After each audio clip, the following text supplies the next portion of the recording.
TG Geeks, episode 149, December 25th, 2017. T'Challa, the real Black Panther.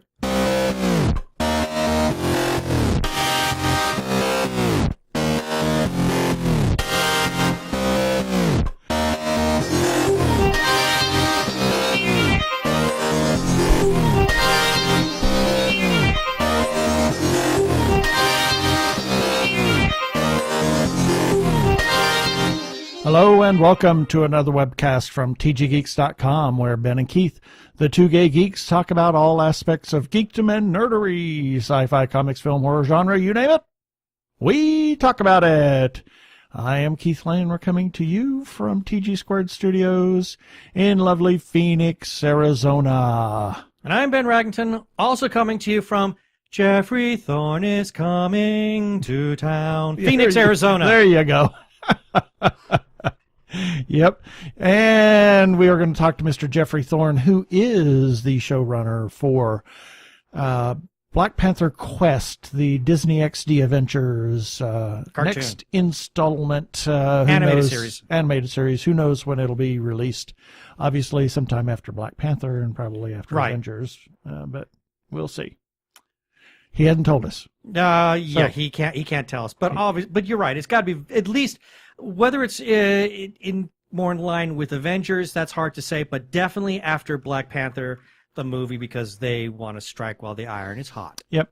And we want to say a very happy Merry Christmas to anybody that celebrates. That's right, because this is holiday. Christmas Day. Yes. So here we go. Launch right in.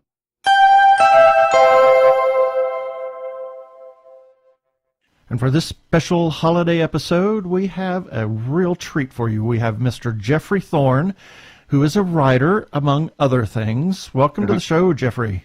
Thanks. Hello. Hello. Glad to be here. Yeah. So tell us a little bit about who you are and the really big thing that people want to hear about. I don't know if we're ready to handle this. I really don't know if we're ready for this. I mean, after having met Geoffrey at San Diego Comic-Con, I don't know if we're ready for this. I was going to say, you just told me this is a PG show. Oh, there we go. Yeah. All right. Okay. No stripping on that end. We're not doing video. No innuendos. My Sunday camera is off, okay? Yes. You guys can do whatever you want, picture whatever you want going on in my end. We keep our camera off 7 days a week. God, who wants to look at two middle-aged queens? Yeah. Listen, no one wants to see what goes on in this house. That's all I'm telling you. Okay. Hell, I mean, I'm one of probably about 500 to 700 writers in Los Angeles. I mostly write television. I have written comics. I have written novels, short stories across the board. Really, anything that anyone who would pay me to write for many years, I would take the money and write something. Yeah. The thing I'm working on currently is the upcoming Marvel's Avengers cartoon entitled The Black Panther's Quest, or Black Panther's Quest. They don't like the on the front. I don't know why. And I've been on that for about a year now, a little bit more now than a year. They only let us talk about it once they announced, like, my involvement. I couldn't even say what the name of the project was or anything like that for most of that time until they announced my position at the San Diego Comic-Con where we met. I remember that, and we tried to release that as soon as we could. And I mean, that was a surprise to me. They told there are a bunch of people who are doing shows for them, running shows for them right now, and we weren't even allowed to know who was who. Oh my! We didn't know which shows were coming up. I still don't know what the other. I mean, they have a spate of new shows coming up. They've announced that, but the people on those shows don't know what the other 8 shows are. Wow.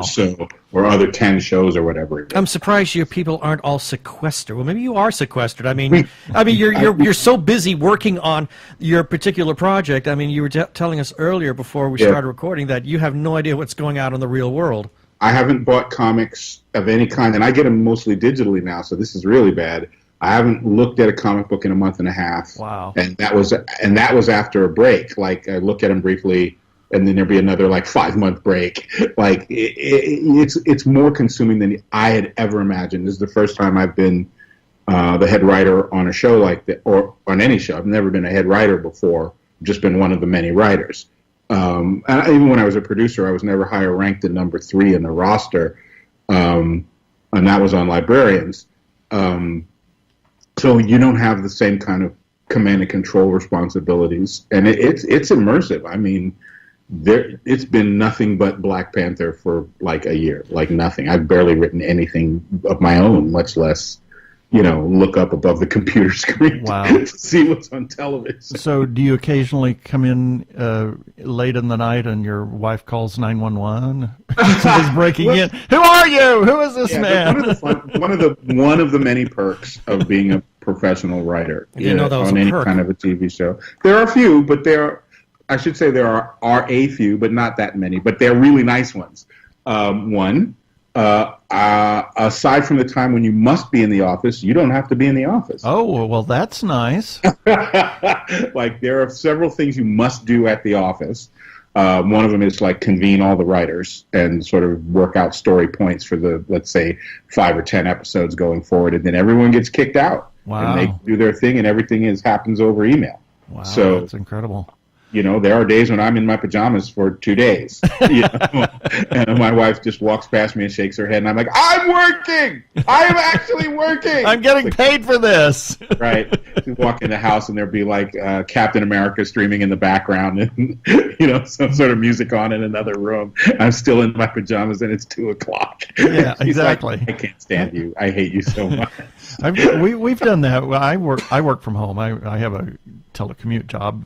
Because our customers are all over the country, and then Ben worked from home for a while until he got promoted. So now he has to be in the office. Now I'm in the office all the time. Although there may be changing that in the future, but no, yeah. But it's something really nice about being able to work from home all the time. I mean, yeah, there were times where I'd be in my PJs, for a week. Hey, it doesn't suck, man. No, it doesn't. But on the other side of that, there is a drawback, which is you're at your house a lot. Exactly. So you want to get out of it. Sometimes you get really stir crazy and you want to get out. Well, I don't know. Every time I did, it's like I'm like Dracula being exposed to sunlight for the first time. Yeah. My wife was like, cut your hair. Exactly. Would you shave, please? Would you please shave? I did not marry a wolfman. I'm like, ah. He's like, exactly. I've gotten into this habit that I don't shave for, I'll shave on the weekends occasionally if we have someplace to go. Otherwise, I just kind of trim up, You know what, though? You might. I don't know what you guys are like. I think I'm going to defer to the spouse on the facial construction. Like, I don't have to look at myself. She does. Yeah. So that not shaving thing might be cool, but you want to check with the partner. Yeah. I'm just saying. Oh, I do the same. I don't shave. I mean, we just look at each other and went, yep. Okay. Yeah. Okay. I wish it was like that for us. Yeah. Jesus Christ, that would be great. No, she's like, you're not going out like that. I'm like, what do you mean? Because you're not wearing that outside this house. Right. And I'm like, who are you? How dare you? Yeah, I shaved, what was it, last weekend because we were going to the opera. We had to go to the opera, so. Yeah, we actually had to put in an appearance someplace. What? I have to get dressed. Yeah. Right. I have to get cleaned up. Oh my! I've forgotten what that's like. House. Yeah. So that's a nice perk. Yeah. So tell us about tell us what you can about the Black Panther's quest. Okay, Black Panther's quest. Can't talk about it. Where does it sit in the universe? And well, one of the fun things about the show is that Marvel has sort of established the same way that the DC animated universe is its own thing. The Marvel animated universe has established itself as its own thing. Okay. So one thing you can be fairly sure. I'm not confirming that we didn't do. Pardon me, that we didn't do this, but. The comic book version of the thing is fairly dark right now. Ta-Nehisi Coates has taken the Panther's mythology into some really dark, realistic areas.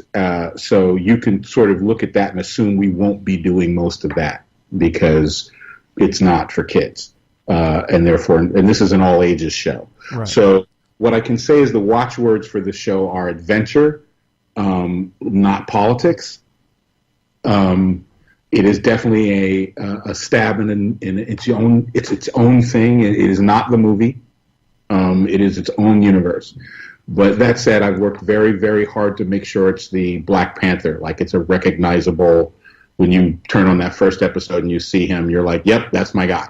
So it's safe to say that if for people who have followed the comic book, they can turn on the animated series and catch all of the things that are so prevalent in the comic book. They can spot those in the animated show. I will say not all. I can't say what, obviously, but just for the listening audience, the reason I'm being cagey is not because I'm such a cagey person. It's because working for Marvel is like working for the CIA, and there's probably a drone hovering like right by my window right now, waiting for me to say the wrong thing and then hit me with a trank dart or something. And I've heard the Marvel actors say the same thing, that that they probably have sharpshooters who've got trank guns all aimed at them. Yeah, the difference with the actors though is that if they make a mistake, everybody laughs about it because they're the actors and they're going to be back in the next movie. I'm just a faceless writer. I'll just vanish, man. I can't take that chance. Don't you understand? Exactly. It's like never to be heard from again. Exactly. What happened to Jeff that year? He was so great, and then just nothing. Anyway, he can't even get a job writing jingles. Yeah, right. I know. I got to change my name and get a new career.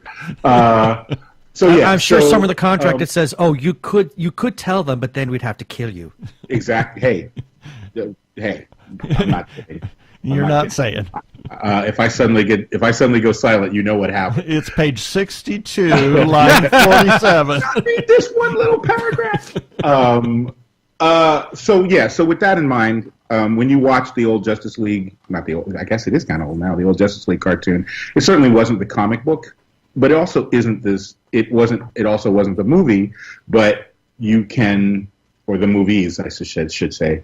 But you find yourself well at home when you watch those shows. So, yeah, I mean, like you said, it's a completely different universe, but a lot of the elements that are on the printed page, you say, "Oh yeah, I recognize that, I recognize that, I recognize that." You can go down the list of all the things you recognize from having been in the comic book, fully understanding that, well, yeah, the canon is not going to meet up anywhere. That's correct. And I think the reason they hired me, my although I've worked off, it's weird, like for... Oh my God! Over about a decade, I guess I've written occasionally in the animation side of the business, but I'm a live action writer. I write animation for fun for the most part, like to do that on breaks. When I first got into the business, a lot of the people I got into the business with at the same time, they were on the animation side, and so at some point I would get a call like, "Hey, you write adventure fiction, you love comics, would you like to come write X?" And I'd say, "Oh, that sounds like fun," and I'd go like write a freelance script for some show. But I never really thought of it as a main career. Like it was almost like a hobby you got paid for. And not to diminish it, it's just that my focus was live action. That's where my bills got paid. So this sort of deal came out of the blue in a weird way. I never would have thought anyone would have approached me to run a show like this, certainly. And then when I found out what it was, like the way Marvel even approached me was cagey. Like they had a meeting about the meeting about the meeting. Oh, dear God. You think I'm exaggerating. I'm really not. Oh, I'm sure. I had a lovely lunch meeting. I had a lovely lunch that they paid for. And I'm like, "What is this about?" They're like, "We're just trying to feel you out. We're going to have a meeting about something." Really? That's not specific at all. Why are we here? Right. We just wanted to meet you and see how you are. And then, well, these are people who had met me already. This is the crazy thing. Oh, dear it's not God. like they didn't already know me. It was like, I was like, we wanted to have a meeting to tell you we're going to have a meeting about a meeting. That's for real. That is in no way an exaggeration. I'm not saying that for comedy purposes. That's exactly what actually happened. Wow. So there was a second meeting about the meeting we hadn't yet had to circle in. And then we actually had the meeting, and they presented this to me, and I was like, "Are you guys sure?" Which my wife was always saying, "Why are you always trying to talk yourself out of work?" And I was just like, "Are you sure? Because you see what I write normally, and cartoons are a bear. Like, people don't realize the difficulties involved. Right. I was going to ask you about that. I mean, business side, the business aspect of this completely aside, I mean, what are some of the artistic differences that you had? Because you said you've primarily been a live action writer, and now, right. every so often, you're asked to provide, like a freelance script for something that's animated. So what are some of the artistic differences that you're having to face now that you're shifting over to this animated series? Well, the good and the bad, and I will say this, I don't think this breaks my rules, breaks my NDA at all. I know the rules of writing animation, and they are very strict in certain areas. The obvious ones have to do with adult material. There used to be sort of these weird standing rules where if it was quote-unquote boys' adventure, then there was no kissing or anything like that in the show, no romance of any kind, which I was like, what? But things like that. And also animation is largely, this isn't Marvel specifically, but animation is largely dominated by toy companies. So there's a good portion of make sure you sell the product involved in a lot of the things, or at least don't do things that will hurt the product. So there's a certain sort of, they exert a different kind of control than networks do because it's much more specific.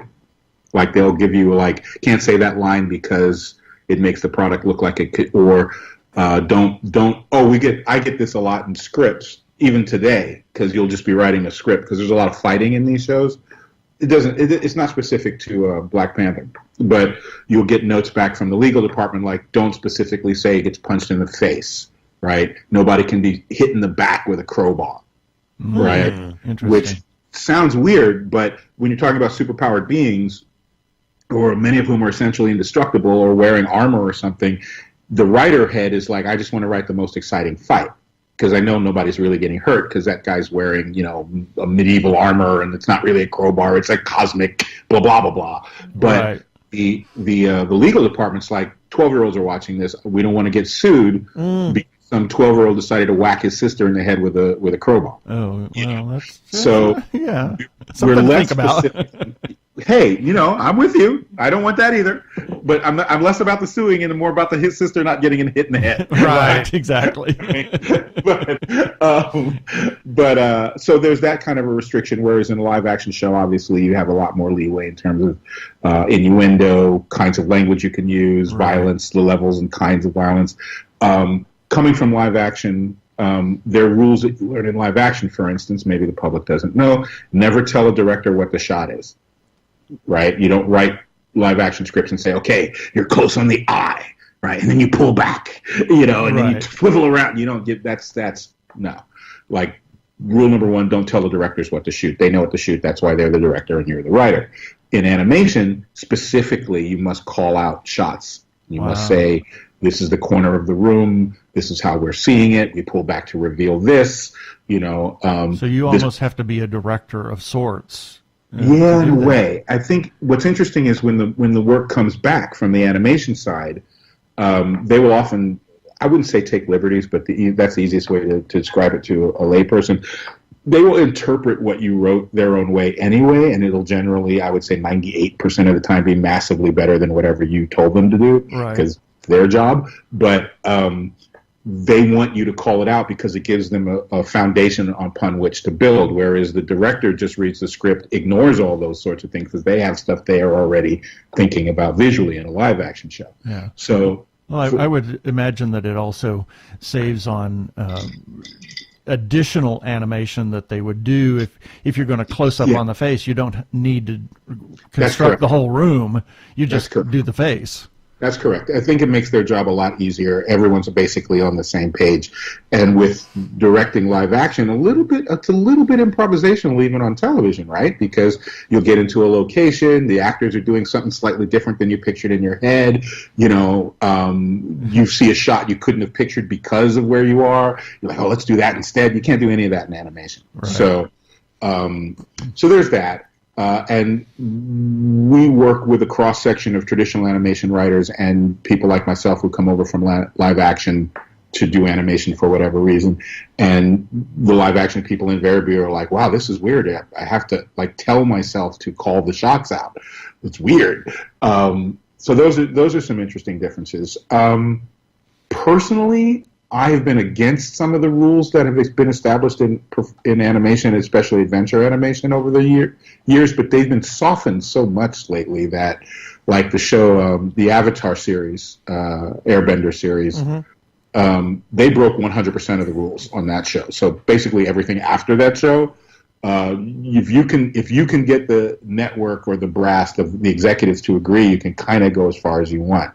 And that was kind of my mandate on Black Panther. I said, look, just tell me where the fence posts are so I don't break any rules and get on people's nerves. And they're like, no, we want you to do what you do, and then if you go too far, we'll just rein you in. It's better for it to do it like that. And I was like, hey, I always rather ask for forgiveness than permission. Let's go. Exactly. So I took the job, and it's been nerve-wracking and exciting and disappointing and all the things, but it is it's a bumpy. Making anything good is bumpy. Right. So at the end of it, it's so worth it. Like, oh my God. I mean, I am so proud of this thing. I can't even describe how proud I am of this thing. Wow. Because I'm not allowed to by legal reasons. But and yeah, you just kind of said it in a backhand way, though. Yeah, I mean, I really think that we've got something here, and because of the Marvel secrecy, this is an interesting thing too. We had no access to the movie. Like, we didn't see scripts from the movie. We didn't see stills from the movie. Everything we saw about the movie is what the public saw when the public saw it. Wow. I mean, maybe my executives got to look at those things, but I don't know. Like, I didn't see any of that. So we kind of got to just make it up. Well, that's nice. Which sounds weird to some people maybe, but remember, I have 50,000 comics I've been collecting since I was a child. Wow. I own 100% of the Black Panther runs. Like, it's not like I'm going to come in here and screw up the Black Panther on purpose. No, but could it be considered one of the reasons they did that, especially for you and your team, is so that whatever is going on in the live action series will not necessarily dilute your product? I think oh my God, no. This is just business stuff. This has nothing to do with Marvel in specific. I think everyone should consider the movie is the thing. The movie is going to make $1 billion, right? So all focus is going to be on the movie. They're holding that down like they've got a new prototype spaceship. Like, there's nobody in the company. It's need to know, eyes only. Like, don't go into that section. Yeah, but I'm the showrunner on the cartoon. What did I just say? Step back, sir. I will tase you in the face. You know.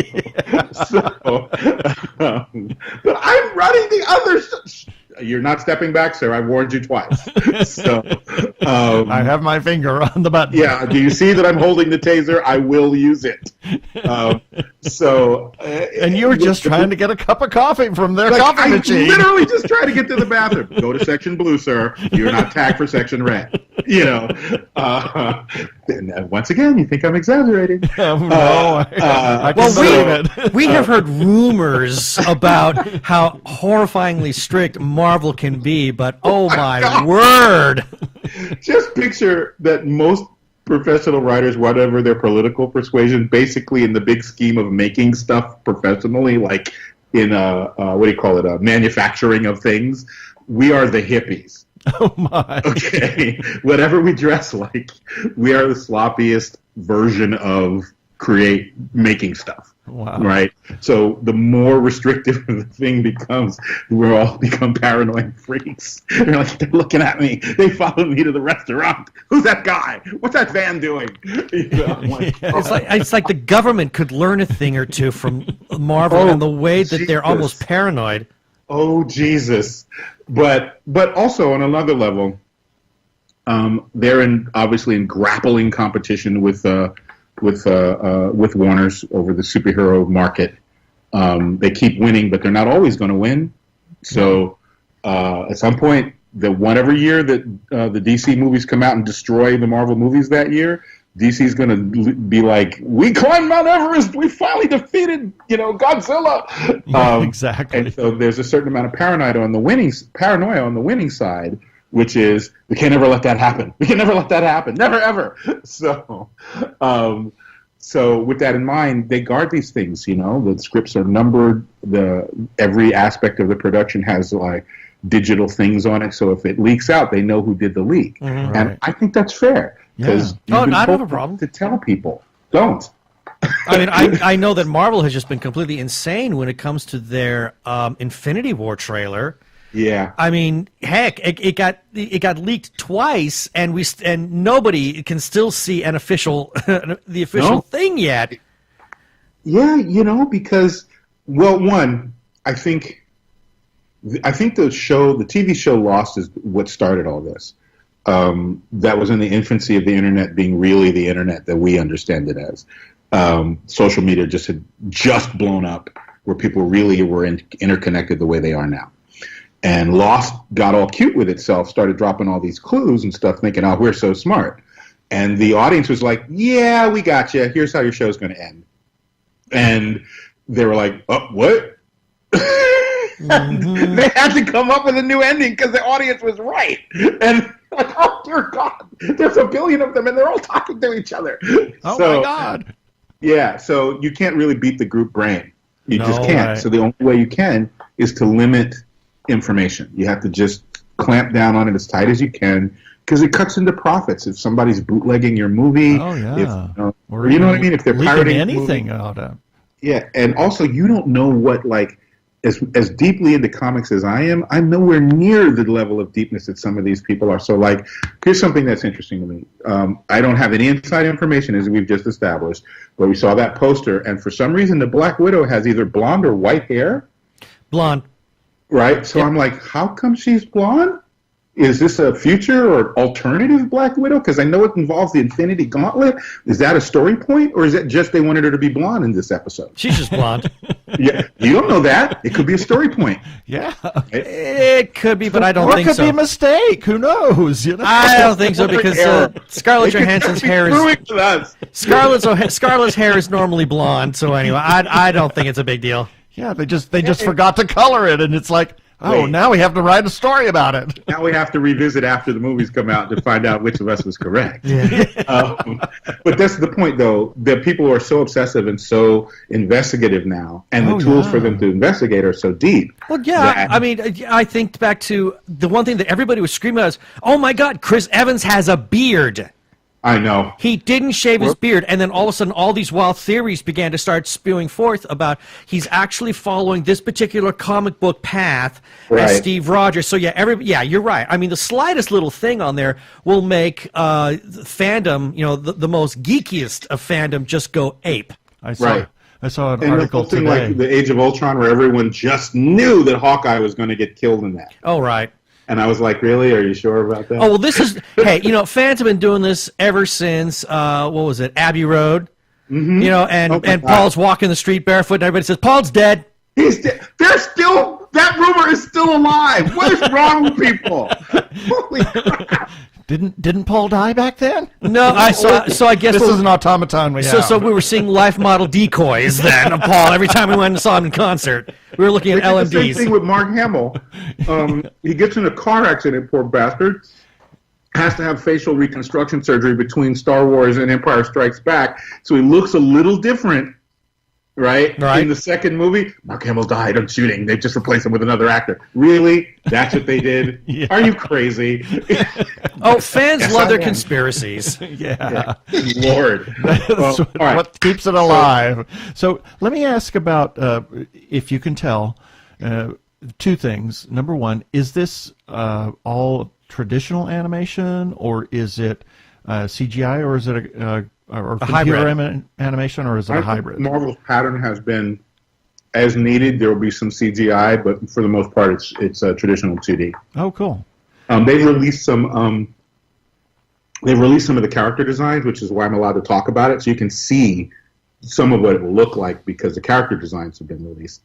I think if you put in Black Panther's Quest and Bleeding Cool, you should get a link with a bunch of the new designs. The characters have been redesigned, which should tell you a little bit of what the animation will look like. Oh, cool. So that's one, like I said, that I can talk about because they released it. Right. was very happy to see, and again, I didn't see a lot of that stuff until very late in the game. We were really much more focused on just trying to write these stories and get them in the shape that everybody was excited about on both sides. I would say, this is just my guess, that they expected me to bring a live action sensibility to the show. Okay. Whether they expected that or not, I only really do write one way. So if you've seen my body of work and then you invite me to do your show, I'm guessing you liked what I did. Yeah. So you can assume from the looking at the kind of stuff I've written before, you can take a fairly educated guess of the tone of this show. Right. I don't think that's talking out of school. It doesn't give you any plot points. It doesn't tell you characters. It doesn't tell you anything like that. But when you look at the character redesigns, you'll see some of the cast, obviously. And the title of the show tells you it's focused on the Black Panther. Right. So, which is a difference in a way. And I'm not saying anything that's in the context of the show. But up until season 4, which is airing right now, like they retitled it. It's not its own show. It's the Marvel's Avengers. And for the first 3 seasons, it was Marvel's Avengers Assemble.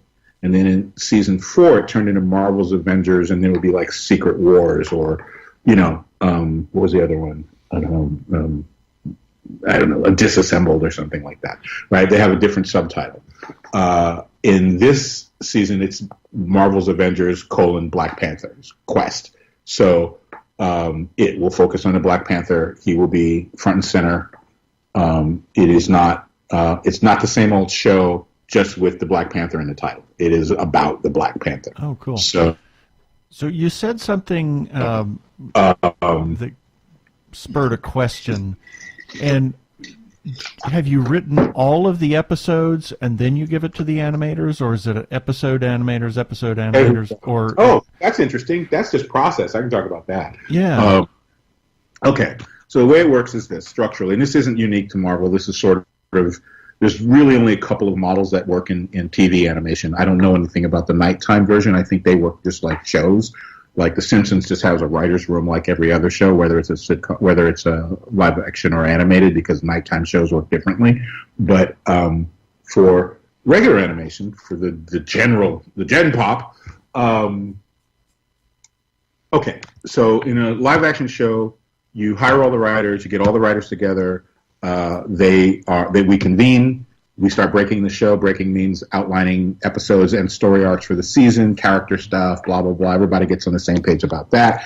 If it's a show like Law and Order, then the individual writers will basically pitch whatever they've ripped from the headlines for their episodes. Like, I got a handle on this thing that happened, and let's do that. And then the boss will be like, yeah, well, whatever. And then they sort of refine it down, and that's your season. On a show like Librarians, we had 0. We had source material. And then John Rogers convened his little Mission Impossible team, of which I was lucky to be one. And the 5 of us, in about a month, sat down and built off of that source material an entirely bigger new world.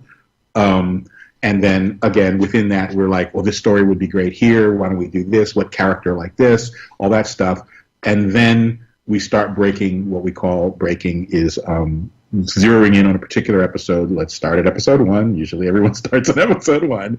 And, why not start on episode 5? Well, that's happened too, my friend. I'm sure it has, because you have to then kind of reconstruct and start with episode 1 to build up to episode 5. That's a whole other show. Star Trek. So we'll all get together. This is still live action, and we stay together. Right? In a perfect world, we have offices, we have a conference room, and then we break to go in our offices. And that takes several weeks to a couple of months to basically start working out the entire season of whatever show. At some point during that writing process, filming will begin. So you'll be about a third to a halfway done writing the show when the show starts filming, and then you start fighting deadlines. The deadline monster starts attacking you. In animation, it's a bit different. In animation, while I, as head writer, have several other duties, obviously, the writers don't get together except they get together about every month and a half, and we break. Like for a live action show, we'll take a week or 2 weeks and break one episode. We'll break 4 episodes in 2 days on a animated show, wow. Right? We bring in all the writers, 2 days. I mean, these are half-hour shows. There's not a lot of subtext, right? There's no who's cheating on who's Barbara sleeping with. There's none of that, right? So you don't have to worry about that. There's no sort of nuancy stuff. It's all just what it looks like it is. So on that level, it's somewhat easier, or at least simpler. I wouldn't say easier. So you get a bunch of smart people together. We all hash out episodes, and then you kick the writers out and you assign them scripts, and they're at home. And the scripts come in over email, and I review them, make changes as needed. Multiple drafts are created because the network and the studio will have notes, and I will address those notes, right? The writer is basically out at that point. On other shows, and in fact on other seasons, sometimes the writer will be the person to address the notes. It all depends on how much money and time we have to make stuff. But the writers are gone from that point. Now my duties continue with a whole bunch of other things. I'm looking at animatics. I'm looking at. I go to the voice records. I do spot changes when once the actors are there. And in some ways it's very similar in that way. Once the actors are involved, it's very similar to a live action shoot, because you hear it in your head one way, and then they'll do something, and they're like, "Oh, that's better." But they did it that way, which changes the tone, which means I've got to tweak this line a little bit. So it's a much more sort of synergistic relationship between the writers and the actors, or at least the head writer and the actors. Like when I've been a freelancer on the previous seasons of these shows, I've never been involved in this part of the process. So the person who's the head writer is the person who does all that. And in similar fashion, although less control, the same thing with the animatics. That's the sort of moving storyboard of the show. Right. They bring those in. We create a assembly line. Writers write, script gets approved, handed off to quote unquote production. That means at that point, both the animators and our audio director, Colette. She digs into the script. We start talking about auditions. We audition different characters, obviously just like a live action show. And then at some point prior to the animatic being created, because the animators need the vocals in order to time their animatic, we do the recording. And then that goes to the animators, and then they build these motion storyboards. And then the motion storyboards come, the animatics come, and then everybody except the actors, there's a representative of every department there except the acting department, because they don't need to be there. And we watch the animatic, and then everybody gives notes, and some minor or major changes are made. I'm a big fan of letting the animators run, and sometimes that means they'll do some sequence that's beautiful but we can't use. Like, it's like, wow, that's amazing, but Galactus should not be in this episode. Why is he in this episode? Right. It's amazing. Because he's fun to draw. Exactly. Cut it. So it sounds like you're reining them in just as the same way the show, the showrunners or, the Marvel executives are reining you in from going too far. I think it's a sort of a given. It's less structured than that. My counterpart in the animation side is this, ironically also named Jeff Allen. He wrangles that the way I wrangle the writers.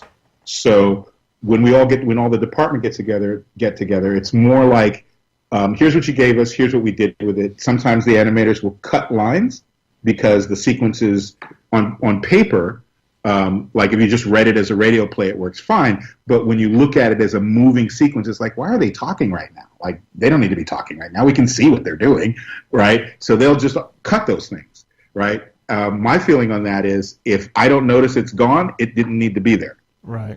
Right? Mm-hmm. Other writers may be like, hey, my beautiful words, why are you cutting my beautiful... Shut up. Shut up.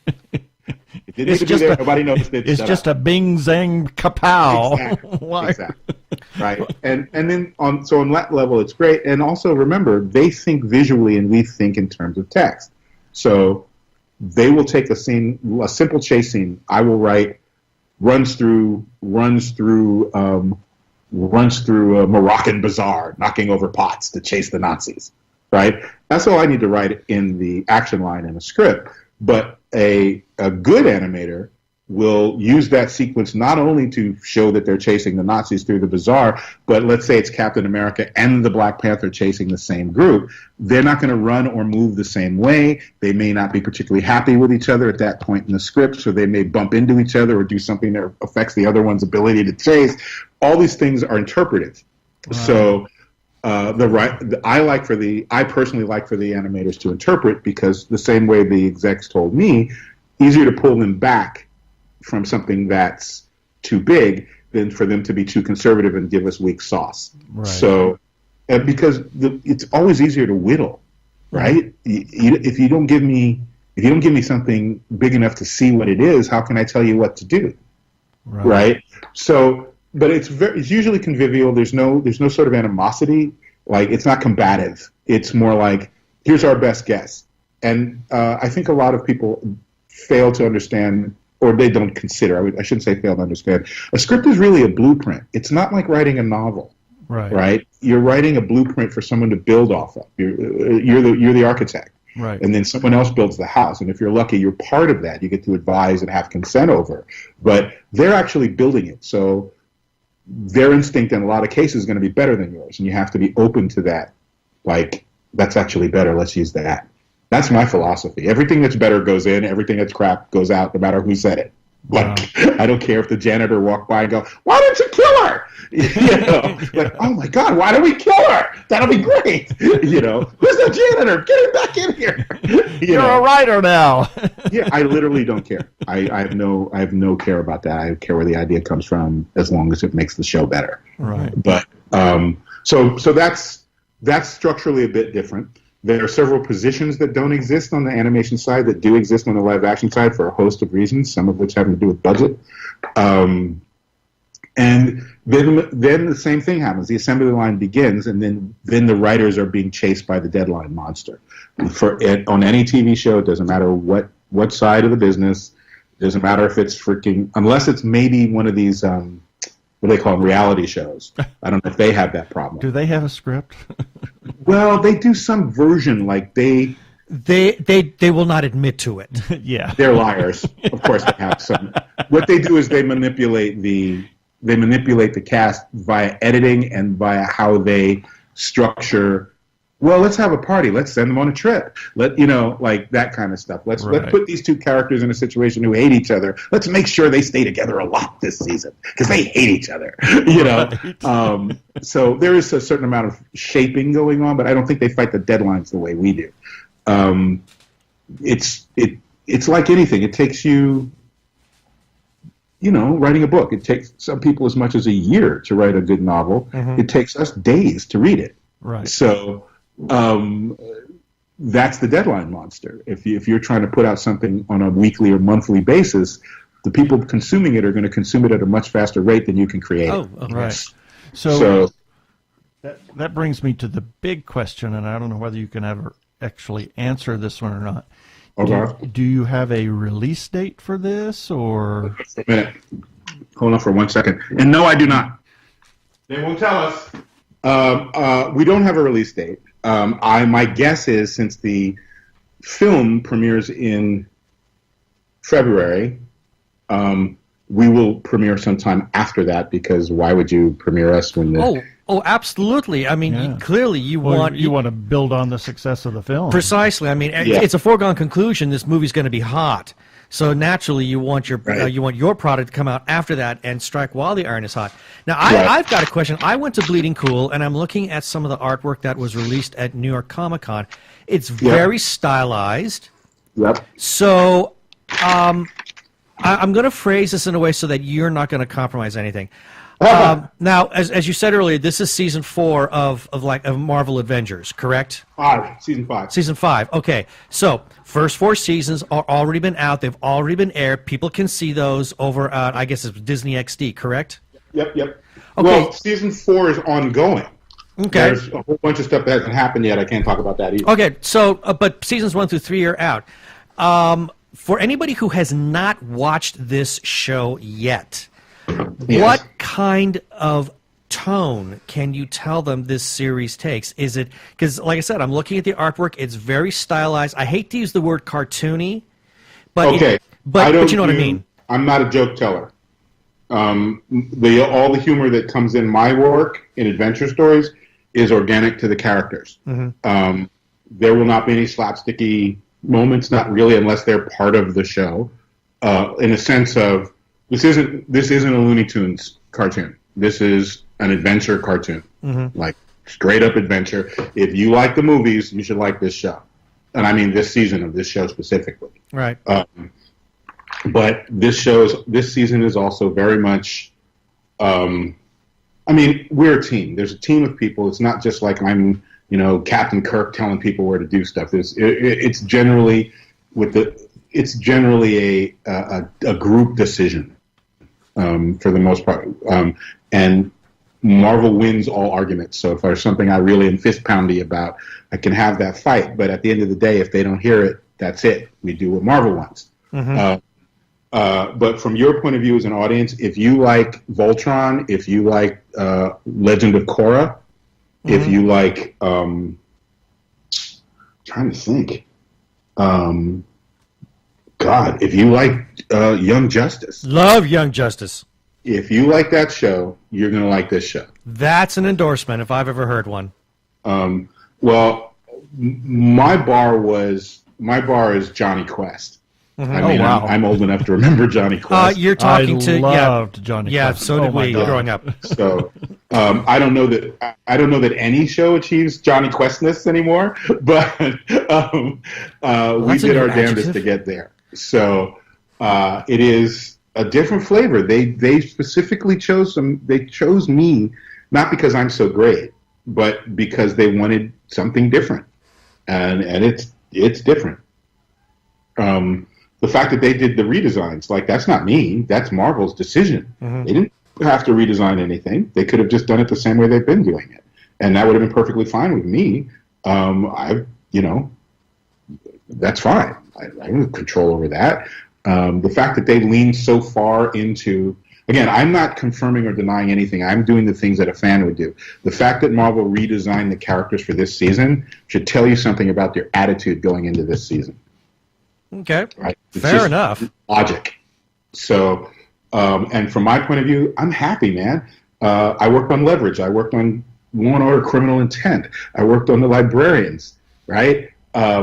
You can tell from my writing what kind of crap I'm going to give you, right? This is a show that I'm kind of in charge of, or at least partially in charge of. So you can guess from the tone of my own already set work what you're going to get.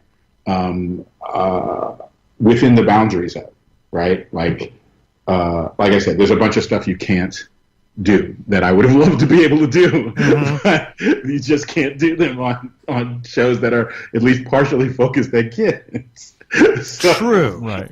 No, you can't shoot them in the face, Geoffrey. Stop that.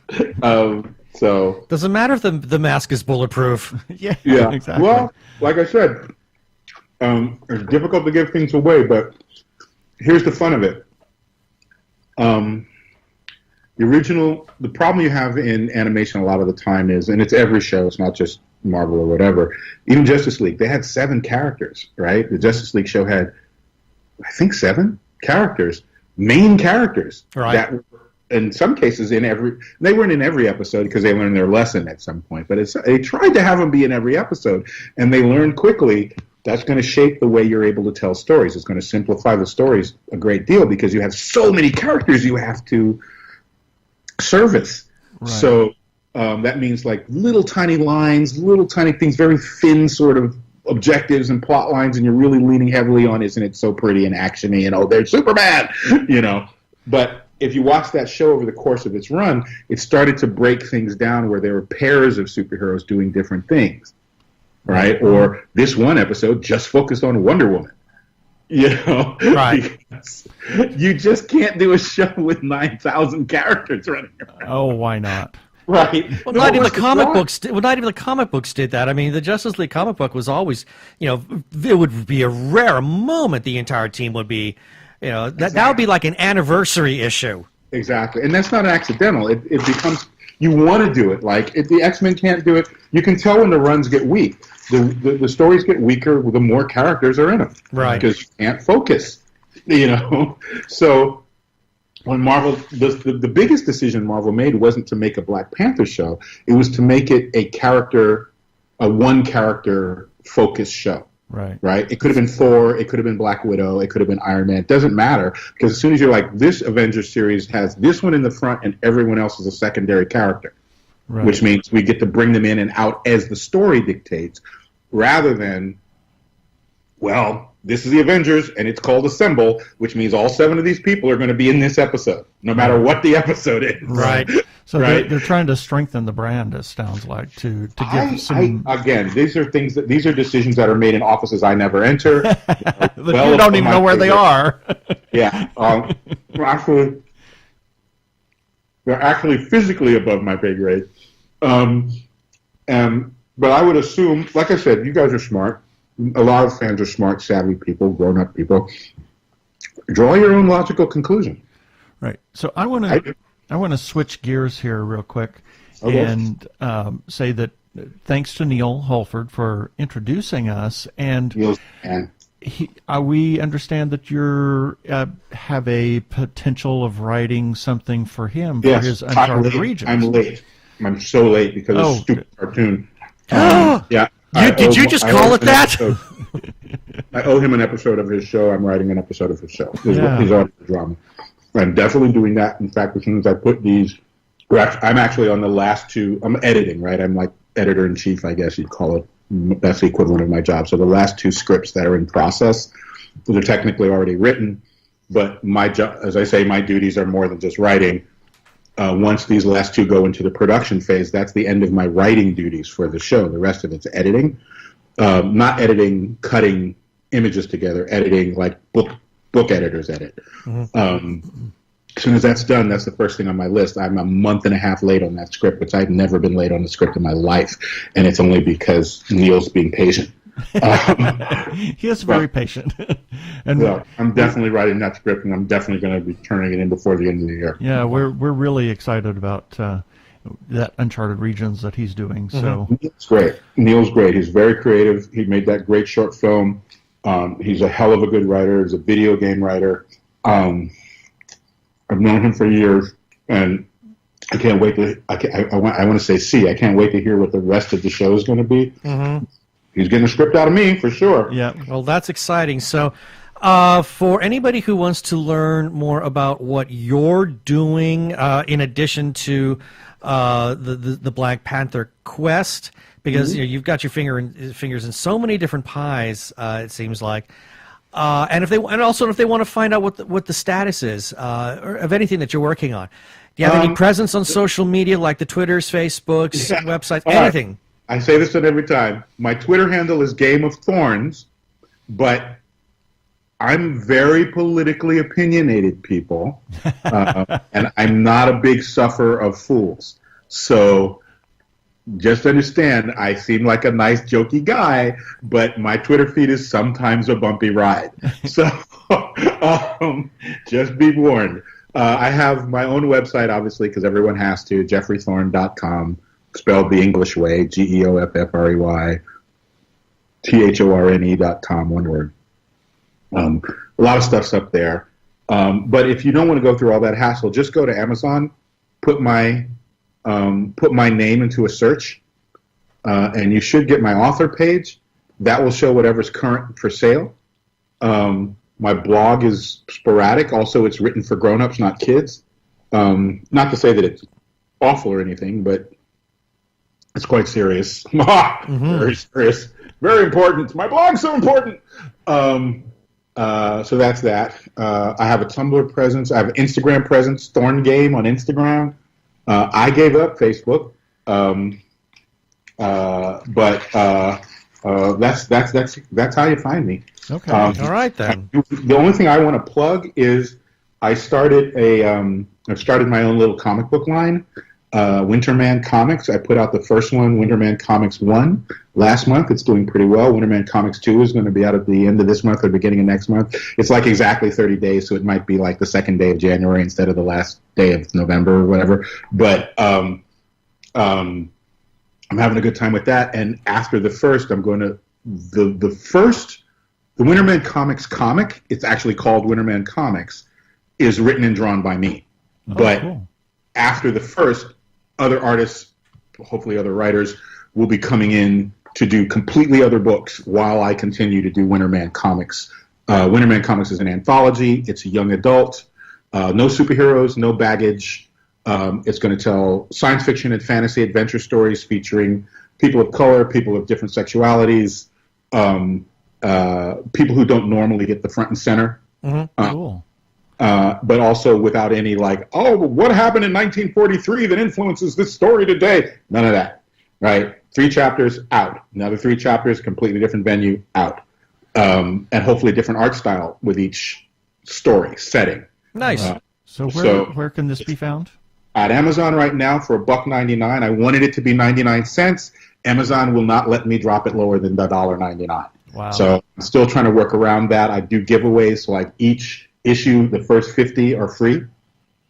Whoever gets to them first gets them. There's no special code or anything. You just get to this. You get to the page the day it drops. First 50 people get a free digital copy. It's all digital, no hard copies. Nice. We'll have to go check that out. Absolutely. So I hope so. Well, thank you so much, Geoffrey, for being on the show with us on Christmas Day 2017. Jingle, jingle!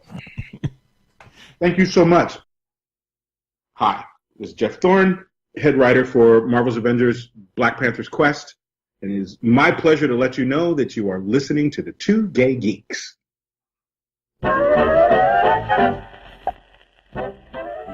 And here's a few selected birthdays for December 25th through December 31st, 2017. December 25th, Mr. Rod Serling. Imagine if you will. Yes, and we had a report that there's going to be a remake of The Twilight Zone. The Twilight Zone. Yes, we've got Jordan the story Peele, on that. Yeah, it's an article on our website.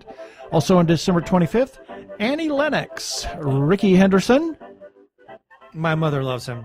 Yes, your mother's favorite She loves it. baseball She player. loves his butt. Yeah, I guess.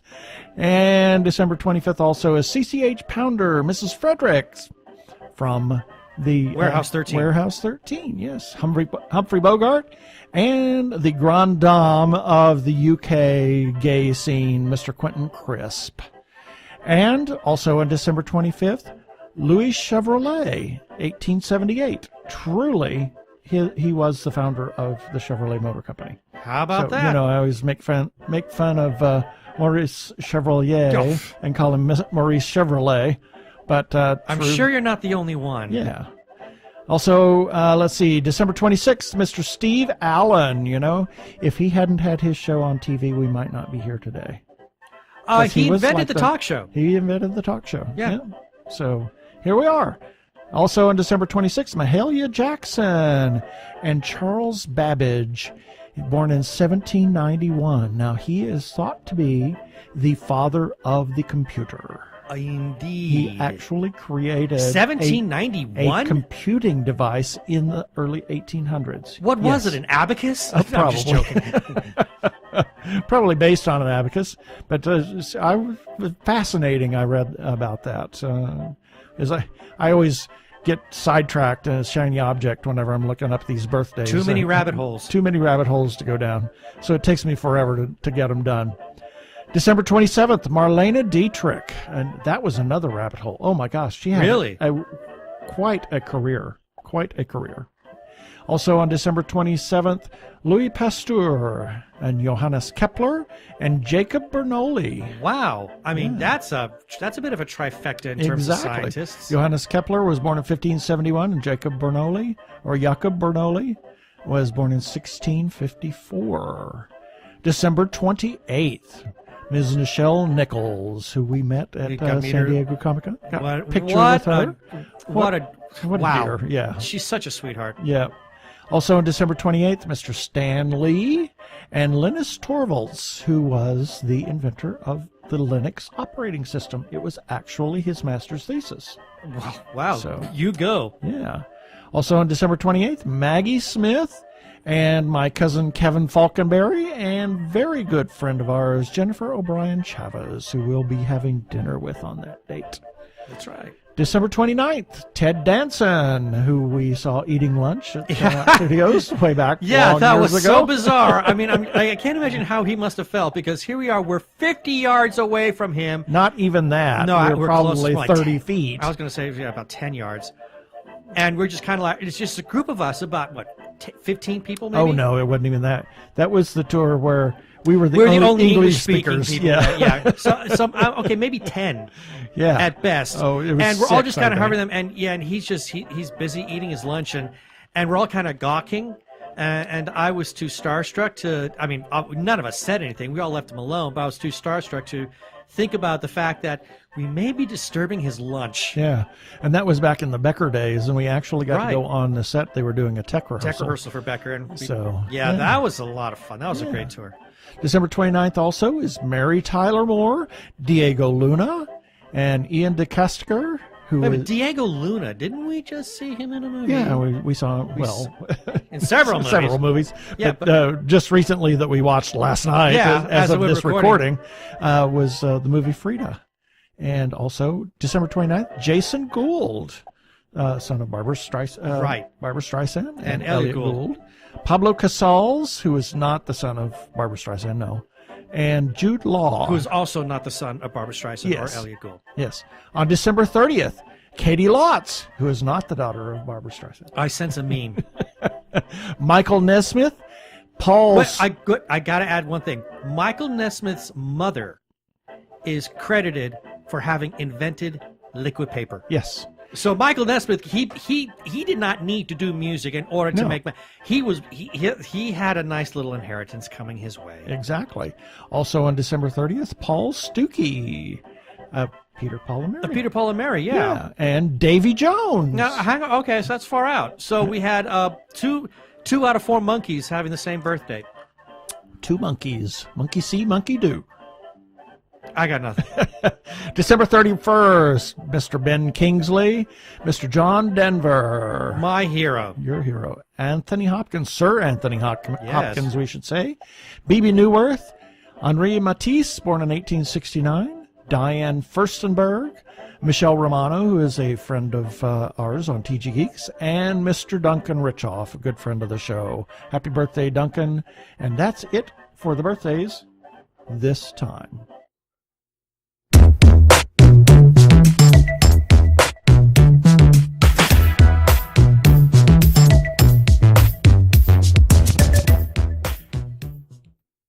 It's been almost 10 years. Have you missed us? Do you want to do a podcast, Serena? Okay. Okay. Podcasting for Dummies, the companion podcast with T. Morris and Chuck Tomasi, takes you beyond the pages of Podcasting for Dummies from Wiley Publishing.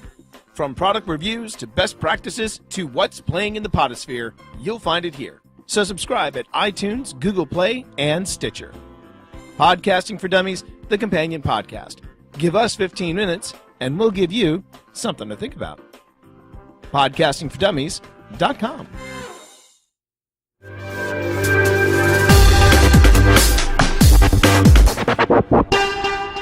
Go give a listen to our friends T and Chuck over at Podcasting for Dummies. And now it's not time for that anymore, since we're going to scratch that off. Yeah. Since we're taking a break. Since we're taking a break, but I, We're- again, just want a little bit comment on the insane interview we had with Geoffrey. Oh my gosh. Jingle, jingle! Gosh, that was just, I mean, it was, He is a great guy. we met him at Comic-Con back last year, or back in May, and July. I keep wanting to think that Comic-Con was, Phoenix is in May, San Diego is in July. Yes. I'm always getting that wrong. But anyway, we met him at San Diego Comic-Con, and immediately I knew that was going to be just the most bonkers interview possible. Absolutely. And it was. Geoffrey did not disappoint. He did not. It was tons of fun. It was a lot of fun. We hope to have him back for more insane goodness as he has other things to release. By the way, we do have a link for Winterman Comics on a widget on the the right-hand side of the page. So check out his new thing, Winterman Comics. And on the feedback, we're going to be gathering all of our feedback while we're on vacation, and we're going to do a feedback-a-palooza So in please January. comment. So please, let us know what you think of this episode, what you think of the interview that we did with Geoffrey. You can leave us feedback on our Facebook page or on our website at tggeeks.com. My gosh, why can I never remember any of this stuff? I look away from the page and then it goes out of my head. And yet it's our own website. And yeah, and I say it every time. Or you could receive a shout out on our future episode. You can also comment on Twitter and any other number of places that we publish our podcast and our stuff. You can also call us at 469-TG-Geeks, and you can leave us a voicemail, and we'll play it on air. So 469-844-3357. And remember, as always, please play nice. This is Mark Biaggi, and you're listening to the Two Gay Geeks webcast. Gee, imagine, I guess what that means! We don't have a second segment. Yeah, no second So we segment. just have follow-up. Calendar, as always, please send us a note if you want to see something on the calendar or you want to let somebody know, and we'll give it a shout-out on the episode that it's appropriate to. And Phoenix Comic-Con returns to the Convention Center May 24th through the 27th, 2018. And Arizona Opera, Candide, Leonard Bernstein's opera featuring the famed Glitter and Be Gay. This production is a part of the worldwide celebration of Bernstein's 100th anniversary, and you can see that in Tucson, January 27th and 28th, and in Phoenix, February 2nd through the 4th. Tickets still available at azopera.org. And as we talked about earlier, we had the little ID4 promo. Check out the third edition of Podcasting for Dummies, written by T. Morris and Chuck Tomasi. Go to podcastingfordummies.com. And always, we give a shout out to GoDaddy for their services. Thank you so much. And I'm not going to break here like I did last time. Not going to forget it like last time. We are huge supporters of independent creators, whether they're filmmakers, comic book artists, writers, etc. We found that there's a lot of people that have a lot of talent that don't get a lot of money, and so we want to be sure that they have an opportunity to tell us about that and what they're doing, as well as if they're raising money. Please consider supporting them if you see somebody doing a crowdfunding campaign or know somebody that's trying to raise some money. Please consider supporting them. Support independent creators. Special shout out to Doctor Who Talking Who on Twitter, as well as the Human Arkle on Twitter. You can find Doctor Who Talking Who by searching at Talking Who, and you can find the Human Arkle by searching at Arkle. Doctor Who Talking Who publishes the Doctor Who Fancast Guide, while the Human Arkle publishes the Arkle Times Post-Dispatch News. And they both republish much of our own content that we put out every day and every week. So go check them out if you get a chance. Also, Human Arkle, he's got something going on Tumblr called the Incorrect Star Trek Voyager Quotes. It's lots of fun. It's terribly inaccurate, but hence that's why it's called Incorrect. Anyway, check it out when you get a chance, but make sure not to do it while you're at work because you'd like to keep your situation. Yes. And we want to give a shout out to The Lookie Show on YouTube. Check out The Lookie Show. They have a wonderful way and unique presentation of old movie reviews and television reviews. So check them out. Lookie Show on YouTube. Another place that we like to give lots and lots of love to is the Facebook group, The Gay Geek, and we do so because they let us share our content there. But in addition to that, it is a really phenomenally great page. I mean, I've got a ton of desktop artwork that has been created there for my iPhone. Fabulous stuff, fabulous people, fabulous conversation. Check it out when you get a chance, and you can go there by typing in the URL facebook.com/groups/The Gay Geek. And as always, our most heartfelt gratitude to their moderator, Jeremiah Reeves, for allowing us to share our content there. Thank you, Jeremiah. We want to remind you to occasionally click on our Amazon ads. You can find those at the bottom of each page and on the side of the page with some widgets of various things that we are trying to push for people that we know and like. And it doesn't cost anything. You can just click on those ads. We'll get a little bit of a kickback. And if you choose to buy something from Amazon, use one of our search ads. We'll get a little bit of a kickback. Thanks for your consideration. And lastly, check us out on iHeartRadio, SoundCloud, Spreaker, all kinds of other different places, iTunes. Rate us on iTunes, review us on iTunes, subscribe to our YouTube channel, give us a listen over there. And we're going to be adding a few new things. We have already added some movie trailers, etc. We run an article. So we're trying to get our YouTube watchers up there. So check it out.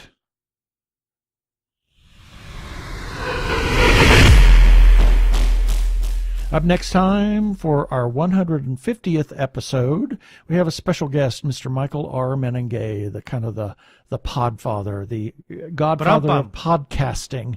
So we're going to having a little interview, a chat with him about podcasting and where he came from and how podcasting kind of got started, and the history of podcasting, if you will. So check us out next time, our 150th episode next time.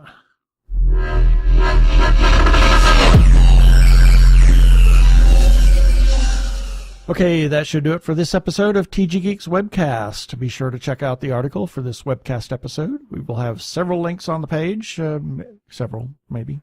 And remember, you can comment on our Facebook page or our website, tggeeks.com, or you can leave us a voicemail at 469-TG-GEEKS.